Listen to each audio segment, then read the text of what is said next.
Hello friends, welcome to the success Kendra. Friends, आज इस video में हम लोग एडुटेरिया का जो नया बिहार स्पेशल का बुक आया हुआ है उसका सेट नंबर 10 डिस्कस करेंगे। देखिए, इससे पहले ऑलरेडी मैंने आपको सेट नंबर 1 से लेकर के 9 तक को पूरी डिटेल में कवर करा दिया था। अगर आपने इन वीडियोज़ को नहीं देखा है तो निश्चित रूप से देख लीजिएगा। इन सभी का लिंक मैंने आज की इस वीडियो के डिस्क्रिप्शन बॉक्स में दे दिया है। साथ ही साथ मैंने इनका प्लेलिस्ट भी बना दिया है। आप चैनल पर चले जाइए और प्लेलिस्ट ओपन करके सभी वीडियोज़ को देख लीजिएगा।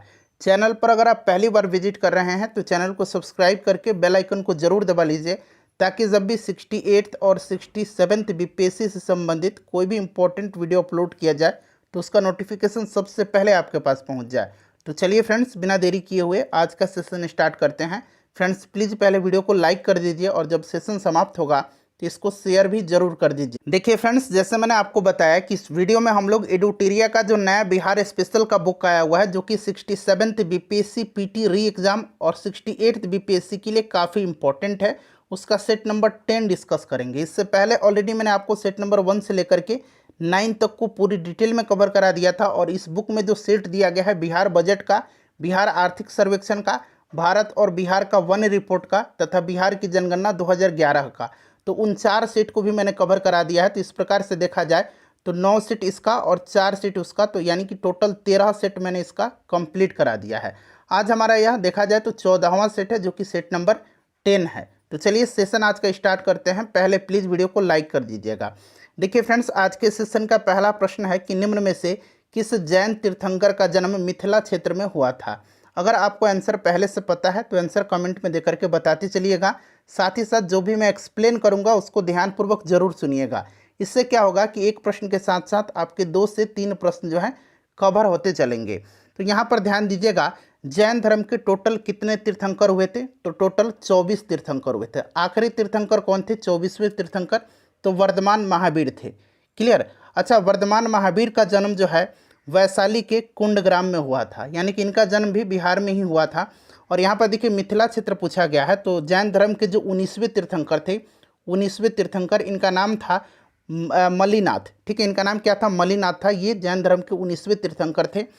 तथा जैन धर्म के जो 21वें तीर्थंकर थे, 21वें तीर्थंकर, इनका नाम था नेमिनाथ। ठीक है, ये 21वें तीर्थंकर थे। इन दोनों का जन्म जो है, इनकी जन्मभूमि जो है ये मिथिला थी। ठीक है, तो राइट आंसर देखिए क्या हो जाएगा, 1 से अधिक इसका करेक्ट आंसर हो जाएगा। क्लियर? अच्छा, जैन धर्म के जो 12वें तीर्थंकर थे, जैन धर्म के 12वें तीर्थंकर, इनका नाम था वसुपूज्य। इनका नाम क्या था? इनका नाम वसुपूज्य था।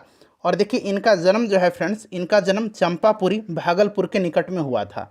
तो इनका भी जन्म बिहार में ही हुआ था। ये सब ध्यान रखिएगा। चलिए आगे बढ़ेंगे कि मगध के परवर्ती गुप्त वंश का अंतिम शासक कौन था। अच्छा, मगध के परवर्ती गुप्त वंश का संस्थापक कौन था? तो ये कृष्णगुप्त था। यहाँ पर देखिए कृष्णगुप्त जो था ये मगध के परवर्ती गुप्त वंश का संस्थापक था। और इसको असंख्य शत्रुओं का विजेता कहा गया है।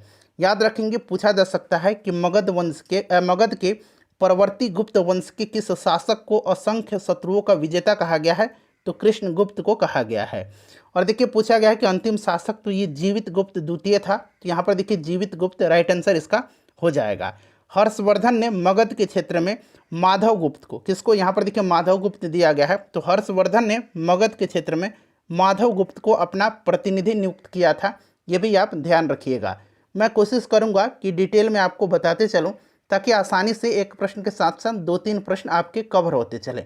और देखिए फ्रेंड्स, पीडीएफ इसका टेलीग्राम चैनल पर मिल जाएगा। पहला जो हमारा टेलीग्राम चैनल था सक्सेस केंद्रा, शायद उस पर कॉपीराइट का कुछ इन्फ्रिंजमेंट है, जिसके कारण चैनल जो है अभी वर्क नहीं कर पा रहा है। तो एक दूसरा चैनल है हमारा सक्सेस केंद्रा क्विज के नाम से, लिंक डिस्क्रिप्शन में मिल जाएगा। वहाँ पर आप जुड़ जाइए, वहाँ पर आप लोगों को पीडीएफ मिल जाएगा। देखिए गुप्त काल की समाप्ति के पश्चात किस वंश का शासन स्थापित हुआ था? तो गुप्त काल के समाप्ति के पश्चात जो है यह जो शासन स्थापित हुआ था मौखरी वंश का हुआ था। अच्छा, मौखरी वंश का संस्थापक कौन था? तो यह मुखर था। ठीक है, मुखर जो था मौखरी वंश का संस्थापक था। अगला प्रश्न है कि निम्न विद्वानों में से कौन सा विद्वान कनिष्क के दरबार में नहीं रहते थे? तो यहाँ पर देखेंगे वसुमित्र, नागार्जुन, अश्वघोष, ये सभी कनिष्क के दरबार में रहते थे। कालिदास जो थे ये चंद्रगुप्त विक्रमादित्य यानी कि चंद्रगुप्त द्वितीय के दरबार में रहते थे। तो ऑप्शन नंबर बी इसका राइट आंसर हो जाएगा, ये कनिष्क के दरबारी नहीं थे। नेक्स्ट क्वेश्चन है, और देखिए इससे पहले जो एडुटेरिया का जो नया प्रैक्टिस बुक वॉल्यूम 3 आया हुआ है 67th बीपीएससी पीटी री एग्जाम के लिए, उसका 7 सेट मैंने कवर करा दिया है और जल्द ही सभी सेट को मैं कवर करवा दूंगा। 5 सेट और बचा हुआ है, 5 दिन में मैं कंप्लीट करवा दूंगा। उसके बाद देखिए अशोक ने अपने शासनकाल के कितने वर्षों के अंतराल कितने वर्षों के बाद बुद्ध की ज्ञान स्थली बोध गया का यात्रा किया था? बताइए राइट आंसर। तो 10 वर्ष, ऑप्शन नंबर इसका सी राइट आंसर हो जाएगा। ठीक है। अच्छा 20वें वर्ष, ध्यान रखेंगे 20वें वर्ष लुम्बिनी की यात्रा किया था किसने? तो अशोक ने। और इस यात्रा के दौरान अशोक ने कुल उत्पादन का लगान के तौर पर 1/8वां हिस्सा ही देने का आदेश दिया था और शेष जो कर था उसको माफ़ कर दिया था। तो 20वें वर्ष लुम्बिनी की यात्रा किया था और शासनकाल के कितने वर्षों के बाद बोध गया का यात्रा किया था? तो 10 वर्ष, दोनों को ध्यान रखिएगा। उसके बाद देखिए मौर्य सम्राट बिंदुसार के दरबार में यूनानी शासक एंटियोकस प्रथम ने किसे राजदूत बना करके भेजा था? तो बिंदुसार के दरबार में आया था डायमेकस। डायमेकस इसका राइट आंसर हो जाएगा, option number C correct answer हो जाएगा डायमेकस। और यहाँ पर देखिए जो डायनीसियस था यह अशोक के दरबार में आया था। नेक्स्ट क्वेश्चन कर लेंगे कि ऋग्वेद में इस क्वेश्चन का आंसर आपको कमेंट कर देकर बताना है। कई बार मैंने इसका आंसर बताया हुआ है कि ऋग्वेद में मगध क्षेत्र के निवासियों के लिए किस शब्द का प्रयोग किया गया है। इसका आंसर आप अभी तुरंत कमेंट में देकर के बताइए। अगला प्रश्न है कि खगोल शास्त्री आर्यभट्ट का संबंध बिहार के किस नगर से था? तो देखिए राइट आंसर इसका क्या हो जाएगा? Right answer option number C Pataliputra हो जाएगा। ठीक है। और आर्यभट्ट जो थे ये चंद्रगुप्त विक्रमादित्य यानी कि चंद्रगुप्त द्वितीय के दरबार में रहते थे। पालकालीन कलाकार विठपाल कहाँ के निवासी थे? तो देखिए विठपाल और धीमन, ये नाम याद रखना है, विठपाल और धीमन, ये दोनों जो थे ये मुख्य कांस्य मूर्ति कलाकार थे और ये नालंदा के निवासी थे। तो राइट आंसर इसका ऑप्शन नंबर बी हो जाएगा, नालंदा। अगला प्रश्न है, नेक्स्ट क्वेश्चन हमारा क्वेश्चन नंबर 10 है कि बख्तियार खिलजी की हत्या किसने किया था? बख्तियार खिलजी की हत्या जो है किसने किया था? बताइए फ्रेंड्स इसका राइट आंसर क्या हो जाएगा?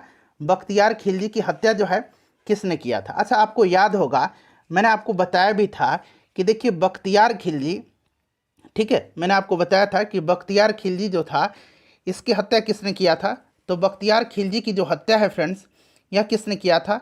तो एक सैनिक अधिकारी था इसका, उसका नाम था अली मर्दान खान और इसी ने धोखे से देवकोट के सैनिक शिविर में उसकी हत्या कर दिया था और बख्तियार खिलजी को बिहार शरीफ के इमादपुर में दफनाया गया था। इमादपुर में, बिहार शरीफ आपको याद रखना है। ठीक है। तो राइट आंसर इसका क्या हो जाएगा? अली मर्दान खान। नेक्स्ट क्वेश्चन हमारे कि सिकंदर लोदी ने 1495-96 में बंगाल के किस शासक को पराजित कर दरिया खान नुहानी को बिहार का उपशासक? देखिए आपको ध्यान रखना है कि सिकंदर लोदी ने 1495-96 में बंगाल के हुसैन शाह सरकी को पराजित करके दरिया खान नुहानी को बिहार का उपशासक नियुक्त किया था। तो इसका right answer option number A हो जाएगा, हुसैन शाह सरकी। नेक्स्ट क्वेश्चन देखिए। अच्छा सिकंदर लोदी ने बिहार अभियान के जो परिणाम स्वरूप जो था उसके बंगाल के शासक अलाउद्दीन हुसैन शाह, ठीक है, अलाउद्दीन हुसैन शाह के साथ एक संधि हुई और मुंगेर जो था दोनों के बीच सीमा रेखा निर्धारित किया गया था। ठीक है, इसको भी मैंने बता दिया था, ध्यान रखिएगा। उसके बाद देखिए शेर शाह एवं हुमायूं के बीच चौसा का युद्ध कब हुआ था? अच्छा जो नया वाला घटना चक्र आया हुआ है जिसमें कि 67th बीपीएससी का पेपर हुआ था 8 मई के दिन, उसका भी प्रश्न इंक्लूड किया गया है। ठीक है, तो वो भी मैं कवर करवा रहा हूँ। बिहार का इतिहास, बिहार का भूगोल, भौतिक विज्ञान और रसायन विज्ञान मैंने कवर करा दिया है, लिंक डिस्क्रिप्शन में मिलेगा, देख लीजिएगा। ठीक है, तो देखिए राइट आंसर इसका क्या हो जाएगा? चौसा का युद्ध याद रखना है, शेर शाह और हुमायूं के बीच हुआ था और कब हुआ था? तो 1539 में। अच्छा जो कन्नौज का युद्ध था ये कब हुआ था? तो 1540 में हुआ था, इन्हीं दोनों के बीच हुआ था। शाहजहां के काल में बिहार का सूबेदार कौन था? तो देखिए शाहजहां जो था सबसे पहले सूबेदार बनाया था बिहार का खान ए आलम को। खान ए आलम को 1628 ईस्वी में शाहजहां ने इसे बिहार का सूबेदार नियुक्त किया था।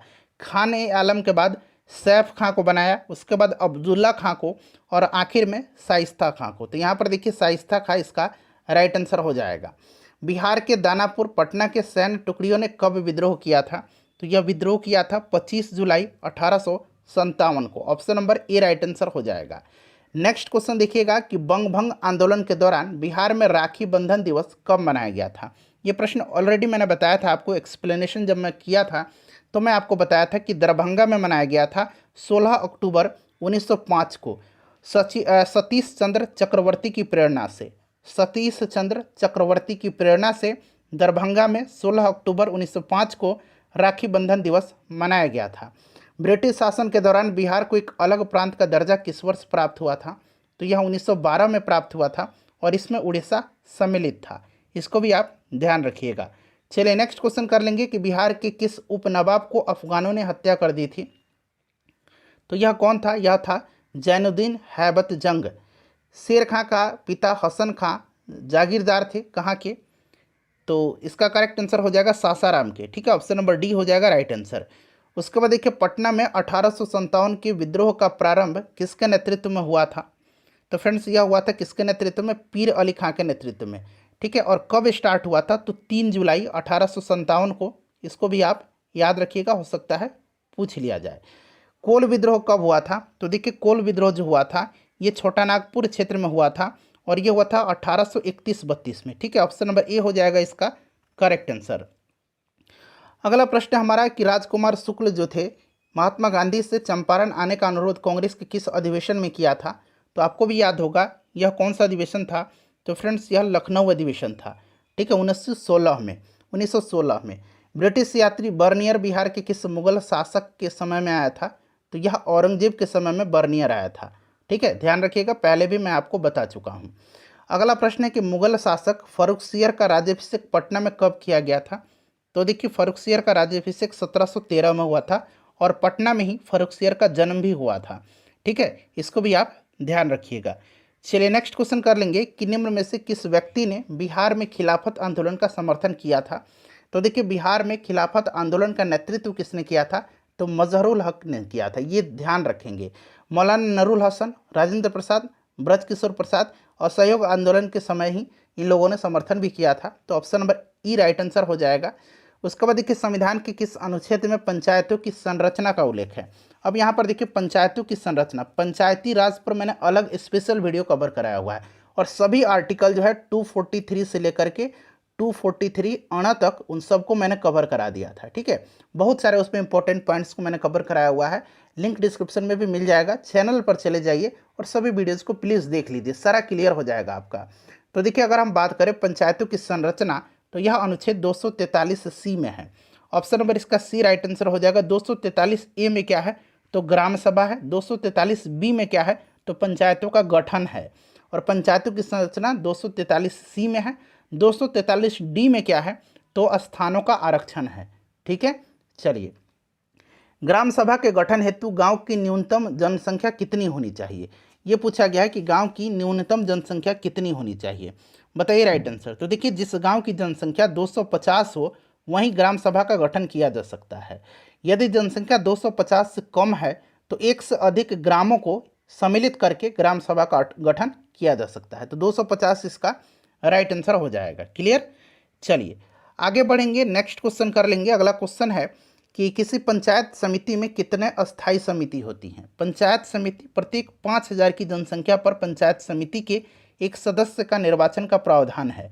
इन सदस्यों के अलावा उप प्रखंड के ग्राम पंचायत के मुखिया एवं लोकसभा के सांसद पंचायत समिति के सदस्य होते हैं। पंचायत समिति की अस्थायी समितियां टोटल 7 हैं। ऑप्शन नंबर इसका ए राइट आंसर हो जाएगा। कौन कौन से हैं? तो उंगली पर काउंट कीजिए। पहला मैं बता रहा हूँ सामान्य अस्थायी समिति, दूसरा वित्त अंकेक्षक तथा योजना समिति, तीसरा उत्पादन समिति, चौथा सामाजिक न्याय समिति, पांचवा शिक्षा समिति, छठा लोक स्वास्थ्य परिवार कल्याण एवं ग्रामीण स्वच्छता समिति और सातवां लोक निर्माण समिति। ठीक है, चलिए आगे बढ़ेंगे कि सामुदायिक विकास कार्यक्रम की शुरुआत कब की गई थी? तो फ्रेंड्स इसकी शुरुआत की गई थी 1952 में। उसके बाद देखिए नेक्स्ट क्वेश्चन है हमारा कि भारत सरकार अधिनियम 1919 के प्रावधानों के तहत बिहार उड़ीसा प्रांत के प्रथम गवर्नर कौन बने थे? तो बिहार उड़ीसा यानी कि बंगाल अलग हो चुका था और ये बने थे Lord Satyendra Prasad Sinha. Option number A इसका राइट आंसर हो जाएगा, ध्यान रखना आपको। ठीक है, और बिहार उड़ीसा संयुक्त प्रांत जो थे, बिहार और उड़ीसा को जब अलग प्रांत बनाया गया उसके बाद बिहार के, केवल बिहार के प्रथम गवर्नर जो थे ये एमजी हैलट थे। कल ही मैंने बताया था Morris Garnier Hallett, Morris Garnier Hallett. ठीक है, कल ही मैंने बताया था आपको। संविधान का कौन सा अनुच्छेद राज्यपाल की शपथ से संबंधित है? अब यहाँ देखिए राज्यपाल का शपथ पूछा गया है तो देखिए जो आर्टिकल 153 है इसमें क्या कहा गया है, तो राज्यों के लिए राज्यपाल होगा प्रत्येक राज्य के लिए। और अनुच्छेद जो 154 है इसमें क्या है, राज्य की कार्यपालिका शक्ति जो है इस पर निहित होगी राज्यपाल में। अनुच्छेद 155 में क्या है, तो राज्यपाल की नियुक्ति है। अनुच्छेद 156 में क्या है, तो राज्यपाल की पदावधि है, ठीक है, यानी कि उसका कार्यकाल है, पदावधि है। 157 में क्या है, तो अनुच्छेद 157 में राज्यपाल नियुक्त होने के लिए अर्हताएं हैं, यानी कि योग्यताएं हैं। अनुच्छेद 158 में क्या है, तो राज्यपाल के पद के लिए शर्तें हैं। अनुच्छेद 159 में क्या है, तो अनुच्छेद 159 में जो है राज्यपाल द्वारा शपथ या प्रतिज्ञान है, तो शपथ जो है संबंधित है ऑप्शन नंबर सी अनुच्छेद 159 से। क्लियर, यानी कि इसका ऑप्शन नंबर जो होगा सी राइट आंसर हो जाएगा। नेक्स्ट क्वेश्चन है कि राज्यपाल द्वारा अध्यादेश विधानसभा के सत्र प्रारंभ होने के कितने दिनों के भीतर स्वीकार करना अनिवार्य है, तो फ्रेंड्स यह 6 सप्ताह के भीतर। किसी विधानसभा में सदस्यों की अधिकतम संख्या हो सकती है, तो अधिकतम संख्या जो हो सकती है ये पूछा गया है, तो ये 500 हो जाएगा।